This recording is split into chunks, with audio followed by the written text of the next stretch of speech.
सहना भवतु सहनौ भुनक्तु सह वीर्यं करवावहै तेजस्विनावधीतमस्तु मा विद्विषावहै। ओम शांति शांति शांति। हे ईश्वर, हम यह पठन पाठन आपको प्राप्त करने और कराने के लिए साधन के रूप में करने जा रहे हैं। इस कर्म को और इसके कर्म फल को भी आपको अर्पित करते हैं। ओम शांति शांति शांति। सबको सादर नमस्ते। अब हमारा योग दर्शन का पाठ आरंभ होता है। पातंजल योग दर्शन रहस्य के नाम से इस पाठ को हम चला रहे हैं। साधन पाद अर्थात द्वितीय पाद हम पढ़ रहे थे, जिसमें सूत्र संख्या 40 तक हम पढ़े थे, है ना? या 42 तक हुआ था? 43 तक हाँ, 43 तक हुआ था। ठीक है जी। उसमें क्या था? काय इंद्रिय शुद्धि नहीं सिद्धि अशुद्धि क्षयात तपस्या, ये पढ़े थे कि तप करने से शरीर और इंद्रियां ये हृष्ट पुष्ट होती हैं, इनके विकार दूर होते हैं और जो अशुद्धि है अशुद्धि का भी नाश होता है। ठीक है। अशुद्धि क्षयात, अशुद्धि के क्षय होने से उसका जो योग मार्ग है वो प्रशस्त होता है। तो शरीर को मजबूत करने के लिए, स्वस्थ बलवान स्फूर्तिमान करने के लिए और इंद्रियों में सामर्थ्य बढ़ाने के लिए तप करने का विधान है। और साथ में जो अशुद्धियां हैं इनको दूर करने के लिए, और यहाँ पर ये भी लिया है अशुद्धि से वात पित्त और कफ की विषमता से जो उत्पन्न विकार हैं इनको भी अशुद्धि लिया है। और तमोगुण आदि से उत्पन्न जो दोष हैं वे सब के सब, आलस्य आदि, ये तप से दूर होते हैं। ऐसे ही संतोष का पालन करने से सर्वोत्तम सुख मिलता है। स्वाध्याय का पालन करने से आगे क्या होता है वो भी आगे आएगा। अभी तो ये संतोष का आया और तप का आया। शौच का आया था कि शौच का भी पालन करने से शरीरों से आसक्ति हट जाती है। ये विषय पढ़े थे, आगे स्वाध्याय क्रम आगे आएगा, अभी आने वाला है। ठीक है। तो सूत्र 44 में स्वाध्याय की बात है कि स्वाध्याय करने से क्या लाभ होता है। यहाँ से नया पाठ आरंभ होता है। तो सूत्र बोलिए। स्वाध्यायात इष्ट देवता संप्रयोग। स्वाध्याय करने से जी इष्ट देवता से संबंध जुड़ता है। और स्वाध्याय का मतलब देखो 3 अर्थ दिया है यहाँ पर स्वाध्याय का। एक तो वेद आदि शास्त्रों को पढ़ना, मोक्ष शास्त्रों को पढ़ना और पढ़ाना। दूसरा प्रणव और गायत्री मंत्र का अर्थ सहित जप करना। ठीक है। ये 2 तो ये पुस्तक में दिया है। और एक स्वयं का अध्ययन करना, स्वाध्याय, स्वयं के मन को, विचारों को, संस्कारों को पढ़ना कि मैं कैसे कर्म करता हूँ, संस्कार मेरे कैसे हैं, विचार कैसे कैसे करता हूँ, अपने आप को पढ़ना, ये भी स्वाध्याय है। तो जो इस प्रकार स्वाध्याय करेगा उसका इष्ट देवता अर्थात परमात्मा से संबंध जुड़ जाता है। ठीक है ना। परमात्मा से उसको सहायता की प्राप्ति भी होती है। और परमात्मा तो है ही, साथ में जो और वैदिक विद्वान हैं, योगी आदि हैं, उनसे भी संबंध जुड़ता है। स्वाध्याय करेंगे तो आगे आगे ज्ञान बढ़ेगा, आपका विद्वानों का परिचय मिलेगा। जैसे कि बहुत पहले देखो, मैं जब घर में था तो हमारे घर में ये कुलभूमि पत्रिका आती थी। कुलभूमि गुरुकुलाम सेना की, हम धर्मानंद जी है ना, उड़ीसा में है। तो वो पत्रिका पढ़ता था मैं, कुलभूमि। तो अब उसके माध्यम से गुरुकुल में क्या चल रहा है, कौन कौन से विद्वानों के लेख आते हैं, ये सब पढ़ने को मिलता है। तो संबंध मेरा जुड़ा स्वाध्याय करने से विद्वानों से, फिर संबंध जुड़ा तो मैं गुरुकुल आ गया, फिर वही रामचंद्र गुरुकुल पहुंच गया, फिर वहाँ से उधर रोजोड़ आ गया, वहाँ पर विद्वान थे रोजोड़ के। तो स्वाध्याय के बल पर यहाँ तक पहुँचा मैं। देखो विद्वान भी मिलते गए, विद्वान भी आते रहे, संपर्क हुआ उनसे, सत्संग किया, तो स्वाध्याय के बल पर व्यक्ति बड़े बड़े विद्वान से भी जुड़ जाता है। इच्छा होती है कि सुनो, उपदेश सुनो। तो स्वाध्याय से विद्वानों से संबंध जुड़ता है, परमात्मा से संबंध जुड़ता है। ठीक है जी। तो इसलिए स्वाध्याय करना चाहिए। तो स्वाध्याय अर्थ कितने हो गए? 3। कौन कौन से जी सुरेश जी? 3 अर्थ कौन कौन से स्वाध्याय के? हाँ, ओम का जप, गायत्री मंत्र का जप करना, भावना सहित, हाँ, और अपना अध्ययन करना जी। हाँ, स्वयं का अध्ययन करना, ये स्वाध्याय। तो ये नियम में अंतर्गत आ रहे हैं। नियम में 4 नियम हो गए, शौच, संतोष, तप और स्वाध्याय। 5वां नियम आ रहा है समाधि। हाँ, तो समाधि की प्राप्ति कैसी होती है? तो 5वां अंग है नियम का ईश्वर प्रणिधान। तो इसी ईश्वर प्रणिधान करने से समाधि की प्राप्ति होती है। शौच का लाभ बता दिया, संतोष का लाभ बता दिया, तप का लाभ बता दिया, स्वाध्याय का लाभ बता दिया। अब ईश्वर प्रणिधान का लाभ बता रहा है। सूत्र बोलिए, समाधि सिद्धि ही ईश्वर प्रणिधानात्। तो ये है ईश्वर प्रणिधान का ये लाभ है कि ईश्वर प्रणिधान करने से समाधि की सिद्धि होती है, समाधि की प्राप्ति होती है। और ईश्वर प्रणिधान माने क्या है? वही है ईश्वर की विशेष भक्ति, उसमें विशेष प्रेम, ईश्वर को अपना सब कुछ समर्पित कर देना, समस्त क्रियाओं को। हाँ जी जयपाल जी, समस्त क्रियाओं को ईश्वर को अर्पित कर देना। हाँ, कोई उनका लौकिक फल नहीं चाहना। अपने पास जितने पदार्थ हैं उन सब का स्वामी ईश्वर को स्वीकार करना और ईश्वर से प्रेम बढ़ाना, उसकी विशेष भक्ति करना, ये क्या है? ईश्वर प्रणिधान है। तो इस ईश्वर प्रणिधान से क्या होता है?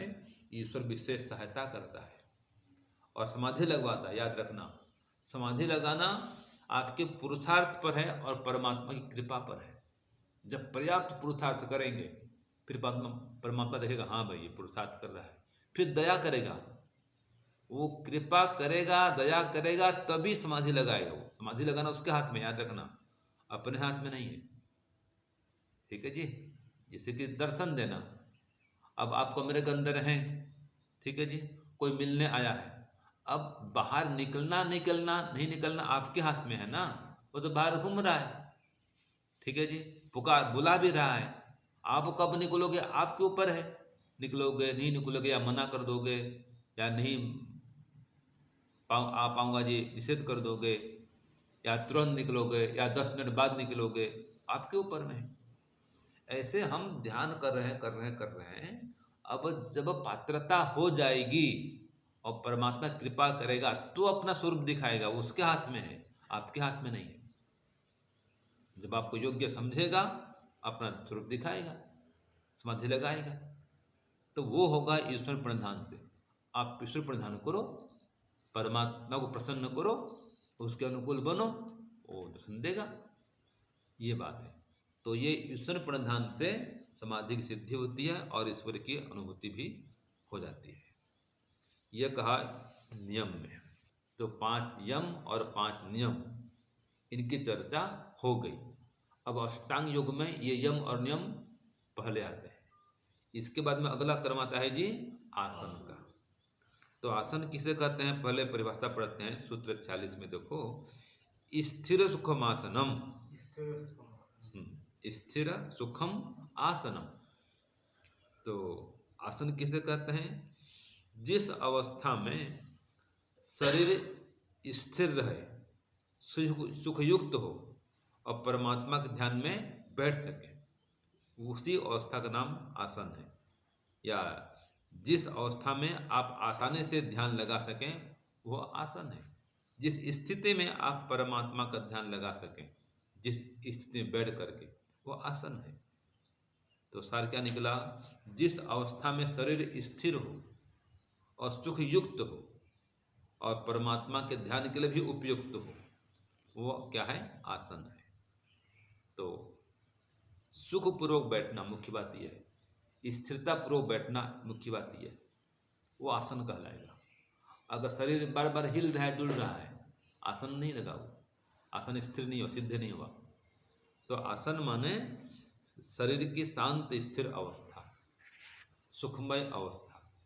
और वो आसन कई प्रकार का होता है, पद्मासन भी है, वज्रासन भी है, स्वस्तिकासन भी है, दंडासन भी है ना, सुखासन भी है, जो चौकड़ी मार के बैठ जाते हैं। तो आराम से बैठो, बस शरीर को हिलाओ चलाओ नहीं फिर, और बैठ करके ध्यान करो, यही आसन है। तो सुखपूर्वक बैठने का नाम आसन हुआ, स्थिर पूर्वक बैठने का नाम आसन हुआ। और बैठ कर क्या करना है जी, ईश्वर का ध्यान करना है, यह आसन हुआ। तो सूत्र क्या हुआ आसन का, स्थिर सुखम आसनम। जिस अवस्था में स्थिरता पूर्वक बैठ करके परमात्मा का ध्यान किया जाए, वह आसन है। अब ये आसन की सिद्धि कैसे होती है, ये कहा। ठीक है जी, पहले तो कहा आसन लगाना, ठीक है जी, शरीर को शांत करना, स्थिर करना। लेकिन वो शांत भी कैसे होगा, शरीर स्थिर कैसे होगा, सुखमय कैसे अवस्था में आएंगे आप, तो ये कह रहा है। सूत्र 47 में उसका उत्तर दिया। तो सूत्र बोलिए, प्रयत्न शैथिल्य अनंत समापत्तिभ्याम। तो इसमें कहा जी प्रयत्न शैथिल्य, बैठ करके ध्यान लगा करके बैठना है ना, तो बैठो और प्रयत्न को शिथिल करो। कौन सा प्रयत्न को, शरीर की चेष्टा को, जो शरीर से प्रयत्न करते ना जी, पहले तो जाना आना बंद करो, घूमना फिरना बंद करो, शांत चित्त बैठो, और फिर शरीर की एक एक चेष्टाओं को भी रोको। इसलिए कहा समस्त शारीरिक चेष्टाओं को रोक देने से और अनंत परमात्मा में ध्यान लगाने से आसन की सिद्धि होती है।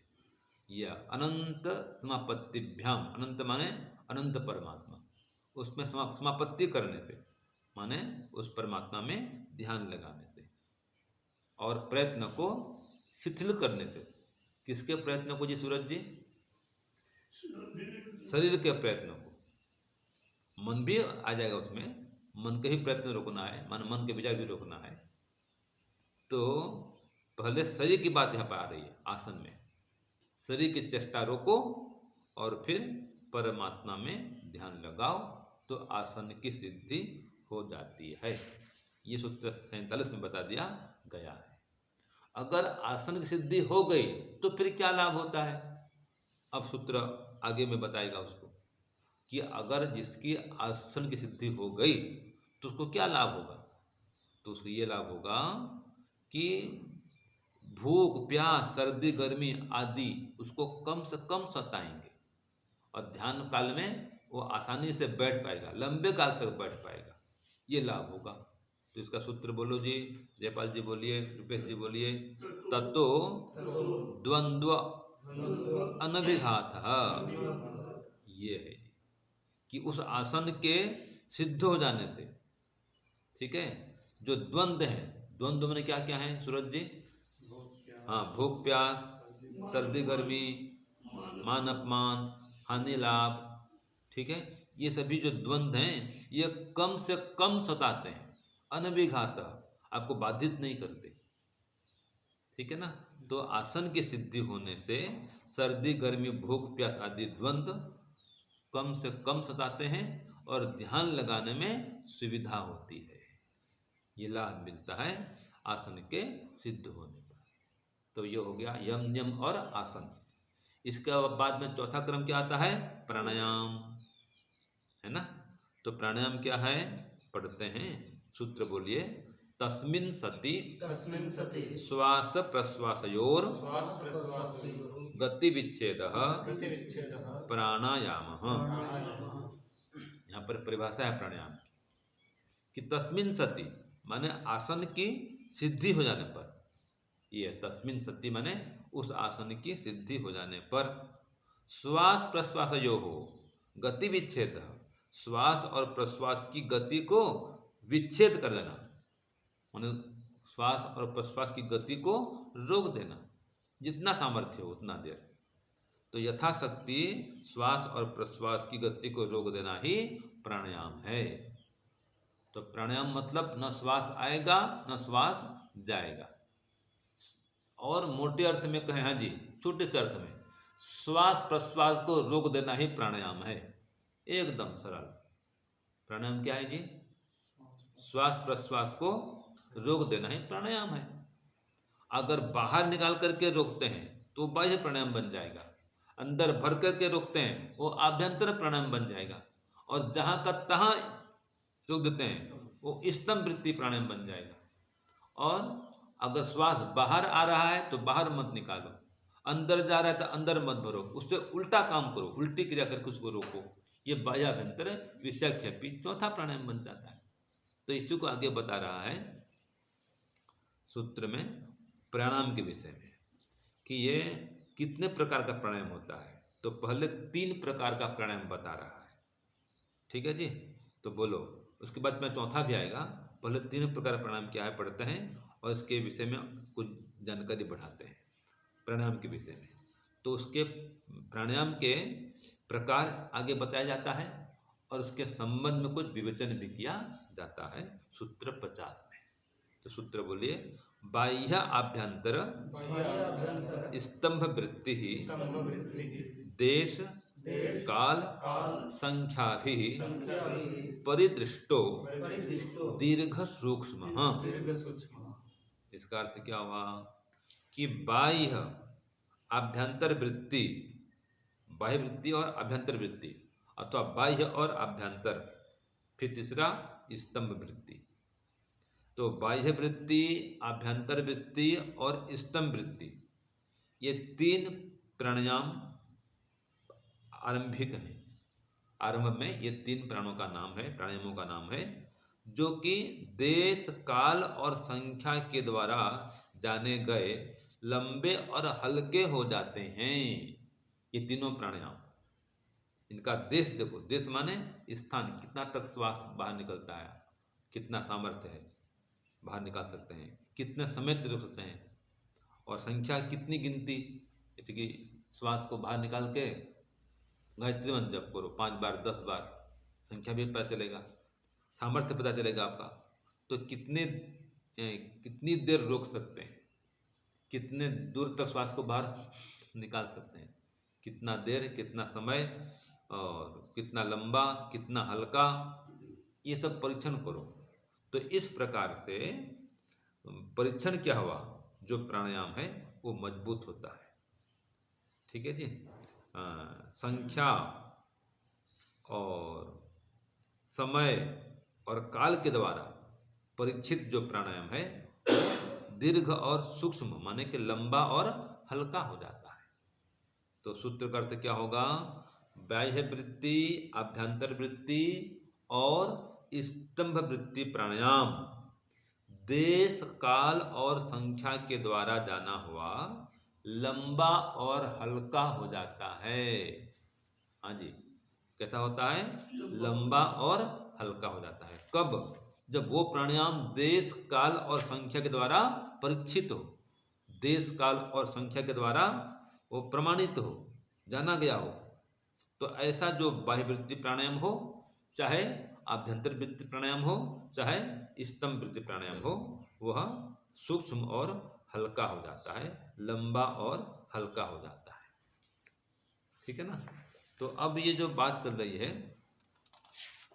प्राणायाम के विषय में, देश काल और संख्या से परीक्षित, ये कहा। तो देश माने शरीर से बाहर प्राण कितना बाहर जाता है उसका परीक्षण करो, वही तो उसका देश है। अंदर कितना भर सकते हो, कितना वायु अंदर जाता है, इसका देश है। और काल, प्राणायाम करते समय कितने समय तक प्राण को सकते हो, रोक सकते हो, यह काल का परीक्षण हो जाएगा इस प्रकार से। और एक प्राणायाम के काल में कितने स्वाभाविक स्थिति में श्वास प्रश्वास लिए जा सकते हैं, ये संख्या है। जैसे आपने श्वास रोक दिया, 10 बार गायत्री मंत्र जप किए, अब 10 बार गायत्री मंत्र में आपका 10 बार श्वास प्रश्वास जाना आना हो रहा था, तो 10 श्वास प्रश्वास के आने जाने तक आप रोक दिए। ये आपकी संख्या की अनुभूति हुई, संख्या का ज्ञान हुआ कि जितना देर तक मैं 10 श्वास प्रश्वास लेता हूँ, ठीक है, वो 10 संख्या तक के श्वास प्रश्वास के समय तक मैं उसको रोक रहा हूँ।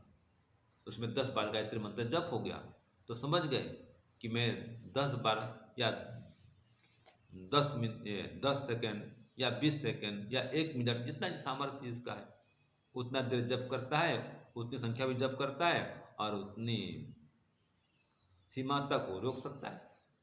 उस सामर्थ्य उसका उतना है। तो इस प्रकार से देश काल और संख्या से परीक्षित किया हुआ जो प्राणायाम है वो सूक्ष्म होता है, हल्का होता है, दीर्घ होता है। ये कहा सूत्र इसमें प्राणायाम के देश के बारे में एक बार फिर बताना चाहिए। देश जैसे हम सांस छोड़ते हैं जी, हाँ, देश का तो मतलब है दूरी तक जाता है स्थान। देश का मतलब है बाहर निकला हवा, जैसे कि बाहर से निकाल दिए, प्राणायाम के बाहर निकल गया, अब जितना दूर तक गया है उस समय बाहर निकला हुआ जो प्राण है जहाँ पर रहता है, जहाँ तक पहुँचा है, यहाँ तक आया मान लीजिए, यहाँ तक इसका देश हुआ, 1 फुट तक श्वास आ गया। और उत्तम प्राणायाम में स्वामी जी ज्यादा से ज्यादा दूरी पे जाना चाहिए या? हाँ, तब तो लंबा होगा, दीर्घ लंबा होगा। यहाँ तक धरती तक आ गया मान लीजिए आपका प्राण, तो इसका देश यहाँ तक हुआ। अंदर जहाँ तक भर गए, नाभि तक भरे, उसका देश नाभि तक हुआ। ये देश है। ऐसे समय 1 मिनट 1.5 मिनट ये समय हुआ। और संख्या, कितनी संख्या तक आप रोक पा रहे हैं, ये संख्या हो गई। तो इनसे परीक्षण किया हुआ जो प्राणायाम है वो पक्का होता है, हल्का होता है, दीर्घ होता है, लंबा होता है, सूक्ष्म होता है, वो सिद्ध होता है प्राणायाम। तो ये प्राणायाम की महिमा है। तो ये 3 प्रकार का प्राणायाम यहाँ पर कहा, बाह्य, आभ्यंतर और स्तंभ वृत्ति। अब एक चौथा आता है प्राणायाम, इसको बोलते हैं बाह्य आभ्यंतर विषयाक्षेपी प्राणायाम। इसका सूत्र बोलिए, सूत्र 51 में, बाह्य आभ्यंतर विषयाक्षेपी चतुर्थ। ठीक है, ये चतुर्थ प्रकार का प्राणायाम हुआ जी, कि बाह्य और आभ्यंतर के प्राणायाम के विषय को दूर करने वाला। देखो, बाह्य आभ्यंतर विषयाक्षेपी का, उसका आक्षेप करने वाला, उससे उल्टा चलने वाला, ये कहते हैं। बाह्य और आभ्यंतर प्राणायाम से उल्टा चलने वाला, उस विषय को हटाने वाला। जैसे बाह्य प्राणायाम बाहर आ रहा है, इसको हटाओ, उससे उल्टा करो, सांस को अंदर भरो। श्वास अंदर जा रहा है तो अंदर भरने के विषय को उल्टा करो, बाहर निकालो, अंदर मत भरो, बाहर निकालो। ये है बाह्य आभ्यंतर विषयाक्षेपी। जो उसका विषय चल रहा है बाहर निकलने का या अंदर आने का, उससे उल्टा चलाओ उसको। ये क्या है? बाह्य आभ्यंतर विषयाक्षेपी नामक चतुर्थ प्राणायाम है। तो अब ये प्राणायाम करने पर क्या लाभ होता है? 4 का 4 प्राणायाम पढ़ा आपने। अब इन प्राणायामों के द्वारा आपको क्या लाभ होता है? तो सूत्र 52 में कहा, ततः क्षीयते प्रकाश आवरणम। तो उस प्राणायाम के अनुष्ठान से, ततः माने उस प्राणायाम के अनुष्ठान से प्रकाश का जो आवरण है वो क्षीण होता है। क्षीयते माने क्षीण होता है। किसका आवरण? प्रकाश का आवरण, माने विवेक ज्ञान का आवरण। जो विवेक ज्ञान को ढकने वाला आवरण है वो आवरण कम होता है, क्षीण होता है, नष्ट होता है। तो प्राणायाम करेंगे तो विवेक ज्ञान का जो आवरण है, मान उसको ढकने वाला जो अज्ञान है, वो अज्ञान क्या होता है जी? कम होता है। तो सिद्ध क्या हुआ? प्राणायाम करने से ज्ञान भी बढ़ता है। ठीक है, बुद्धि बढ़ती है, बुद्धि सूक्ष्म होती है, स्मरण शक्ति भी बढ़ती है प्राणायाम करने से। इसलिए प्राणायाम करना चाहिए। तो प्रमाण दिया, ततः क्षीयते प्रकाश आवरणम, कि प्राणायाम करने से जो अज्ञान है वह क्षीण होता है। विवेक को ढकने वाला क्या है? अज्ञान है। विवेक ज्ञान का आवरण अज्ञान, उसका क्या होता है? नाश होता है, वह क्षीण होता है। ये प्राणायाम की महिमा है। ये प्राणायाम का लाभ है। स्वामी जी न्यूनतम प्राणायाम कितने करने चाहिए? कम से कम 3 प्राणायाम करना चाहिए और अधिकतम 21 तक बढ़ा सकते हैं। और जो न्यूनतम 3 में तीनों करने चाहिए या एक कोई भी एक प्राणायाम करना चाहिए, तीनों नहीं करना चाहिए। एक समय में एक प्राणायाम, एक काल में एक प्राणायाम करें और कम से कम 3 करें, अधिकतम 21 तक भी कर सकते हैं। तो स्वास्थ्य को देख करके अगर ब्लड प्रेशर आदि है तो आभ्यंतर न करें, वो हानि करेगा। वो ब्लड प्रेशर बढ़ा जाता है, वो गर्मी करेगा। जो गर्मी करने वाले पदार्थ हैं, क्रियाएं हैं, वो हानिकारक ब्लड प्रेशर में। बाह्य प्राणायाम करें, हल्का फुल्का प्राणायाम करें, तो श्वास प्रश्वास क्रिया करें रोग दूर करने के लिए, जिसको आजकल अनुलोम विलोम बोलते हैं ना जी, वो श्वसन क्रियाएं हैं। शीतली बोलते हैं, शीतकारी बोलते हैं, ये प्राणायाम की क्रियाएं आज की भाषा में। योग दर्शन में तो ये 4 ही प्राणायाम है बस, बाकी वो श्वसन क्रियाएं हैं। तो वो स्वास्थ्य पे लाभदायक है, उनका भी प्रयोग करें, स्वास्थ्य के लिए मना नहीं है, ठीक है, स्वास्थ्य के लिए है वो।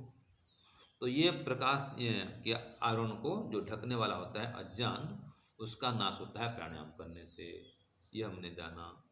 और क्या लाभ होता है? और भी एक लाभ होता है, सूत्र 53 में कहा, तो सूत्र बोलिए, धारणासु च योग्यता मनसः। ये बता दिया कि प्राणायाम करने से धारणा करने में मन की योग्यता बढ़ती है, मन की योग्यता बढ़ती है, मन का सामर्थ्य बढ़ता है कि धारणा लंबे काल तक कर पाएंगे। ध्यान करने के लिए धारणा की आवश्यकता होती है, आगे विषय आएगा, वो भी विषय पढ़ेंगे धारणा क्या है। यहाँ पर इतना समझ लो कि प्राणायाम के अनुष्ठान करने से धारणा करने में, अर्थात शरीर के ये भ्रू मध्य में, नासिकाग्र में, हृदय भाग में जो धारणा के स्थल हैं, यहाँ पर मन को स्थिर करने की शक्ति बढ़ती है प्राणायाम करने से। हाँ जी रुपेश जी, क्या लाभ होता है? मन को स्थिर कर सकते हैं। हाँ, धारणा करने का सामर्थ्य बढ़ जाता है, मन को स्थिर करने की शक्ति बढ़ जाती है। तो धारणा सु योग्यता मनसा, मन की योग्यता बढ़ती है कि आप मन को लंबे काल तक स्थिर कर पाएंगे, एक जगह धारणा करके टिका पाएंगे, ये शक्ति बढ़ जाती है प्राणायाम करने से। अब अंतिम सूत्र बताता जी जयपाल जी, 2 अंतिम 2 सूत्र, प्राणायाम तक हो गया। अब इसके बाद में कैसा क्रम है? प्रत्याहार। पहले यम था, फिर नियम था, फिर आसन, फिर प्राणायाम हुआ। अब 5वां अंग है योग का प्रत्याहार। तो प्रत्याहार किसे कहते हैं और प्रत्याहार करने से क्या लाभ होता है, ये सूत्र 54 और 55 में बताया गया है। तो पहले सूत्र 54 पढ़ते हैं, प्रत्याहार किसे कहते हैं। तो सूत्र बोलिए, स्विषय असंप्रयोगे चित्तस्य स्वरूपानुकार इव इंद्रियाणां प्रत्याहारः। तो प्रत्याहार क्या है? देखो कि अपने अपने विषयों के साथ संबंध न होने पर, यह है स्विषय असंप्रयोगे, अपने अपने विषयों के साथ संबंध न होने पर।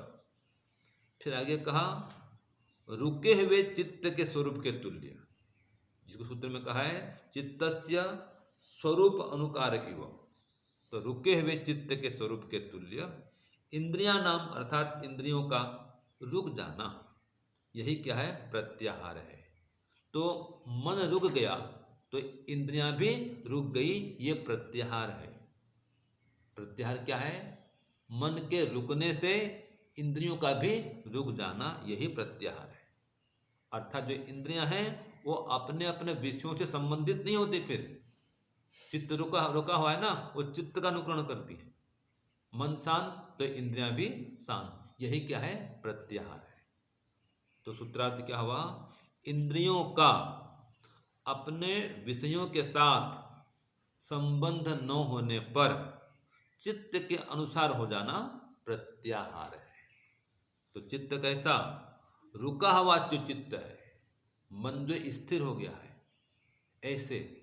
तो मन के स्थिर होने से इंद्रियां भी स्थिर हुई, इंद्रिया काम करना बंद कर देती है। बस इंद्रिया काम करना बंद, देखना नहीं होगा। फिर ये कौन ध्वनि कर रहा है, कौन चिल्ला रहा है, उस विषय उठाने का काम बंद कर देती है। हाँ, प्रत्याहार माने मन का शांत होना, इंद्रियों का शांत होना, यही प्रत्याहार है। विषयों से उसका संबंध टूट जाना। भले ध्वनि आती रहे, सब ध्यान करने बैठे, अब कोई पक्षी आवाज, पक्षी का मतलब आवाज हो रहा है, मतलब ध्वनि आ रही है मान लीजिए, तो अब मन जाता है इसको अभी भी ये ध्वनि करना है, अभी ये चिल्ला रही चिड़िया, बाद में चिल्ला नहीं सकती थी, पता नहीं कौन सी चिड़िया है, ठीक है, मैना है, तोता है, अब वहाँ आपका मन जा रहा है, ये प्रत्याहार नहीं हुआ। प्रत्याहार माने कोई ध्वनि हो, कुछ भी हो, उधर चित्त जाएगा ही नहीं, कोई इंद्रियां वहाँ आसक्त नहीं होंगी, उधर ध्यान नहीं रहेगा आपका, वो शक्ति को उधर डाइवर्ट नहीं करेंगे आप, ध्यान में लगाएंगे शक्ति। तो वो ध्वनि हो चाहे रूप हो, बार बार घड़ी देख रहे हैं आँख खोल करके, प्रत्याहार नहीं हुआ। समय जब होगा ध्यान समाप्ति का, आँख बार बार आँख मत खोलो, रूप को देखो नहीं, शब्द सुनो नहीं, कोई गंदा रहा है आने दो, उधर उस और ध्यान मत लगाओ, उधर मन जाने दो। तो इन सबसे मन को हटाना, इंद्रियों को सबसे रोकना, यही क्या है, प्रत्याहार है। अब इस प्रत्याहार से क्या होता है, सूत्र अंतिम चलते हैं आज का 55 नंबर, ठीक है। तो सूत्र बोलो, ततः परमावश्यता इंद्रियाणाम, ये है कि प्रत्याहार की सिद्धि हो जाने से मन पर जो नियंत्रण है ना, वो उत्कृष्ट स्तर का मनोनियंत्रण हो जाता है, इंद्रियों पर उत्कृष्ट रूप से नियंत्रण हो जाता है। यहाँ पर इसका संबंध इंद्रिया नाम कहा, तो इंद्रियों पर उत्कृष्ट रूप से नियंत्रण हो जाता है। अगर प्रत्याहार की सिद्धि हो गई तो इंद्रियां रुक गईं, अपने विषयों से संबंधों तोड़ दी गई आत्मा के द्वारा। तो प्रत्याहार करो और इंद्रियों को अपने वश में करो। तो सार क्या निकला, सूत्रार्थ क्या होगा, प्रत्याहार के सिद्ध होने से इंद्रियों की उत्कृष्ट वश्यता होती है, अर्थात इंद्रियां पूर्ण रूप से वश में आ जाती हैं। हाँ जी, क्या लाभ होता है, इंद्रियां पूर्णतया वश में आ जाती हैं। कब, जब इंद्रियां अपना काम करती हैं। प्रत्याहार की सिद्धि होने पर। तो प्रत्याहार की सिद्धि होने से इंद्रियों पर पूर्ण रूपेण नियंत्रण हो जाता है, ये प्रत्याहार का लाभ है। ठीक है, तो ये हो गया आसन प्राणायाम प्रत्याहार। इसके पहले था यम और नियम, अब क्या बच गया, धारणा ध्यान और समाधि। इसकी चर्चा तीसरे पाद में है। ये द्वितीय पाद पूरा हुआ, स्वामी साधन तो प्रत्याहार का किया ना। साधन पाद पूरा हुआ। अब आगे चलेगा तृतीय पाद, उसमें धारणा ध्यान और समाधि की चर्चा आएगी। अभी आज के पाठ में प्रत्याहार तक का पाठ पूरा हुआ, ये द्वितीय पाद साधन पाद पूरा हुआ। तो पहले हम पढ़े थे समाधि पाद, फिर हमने पढ़ा साधन पाद। पहला था प्रथम पाद में 51 सूत्र, फिर 55 सूत्र, 106 सूत्र हो गए हैं। अभी 55 और 55 और 34 इतने सूत्र और बाकी हैं। कुल 195 सूत्र है योग दर्शन में, उसमें से हमारा कितना हो गया, ये 106 हुआ है, बाकी इतना बाकी है। ठीक है, चलो। ओम शांति शांति शांति, सर्वेभ्यो नमः।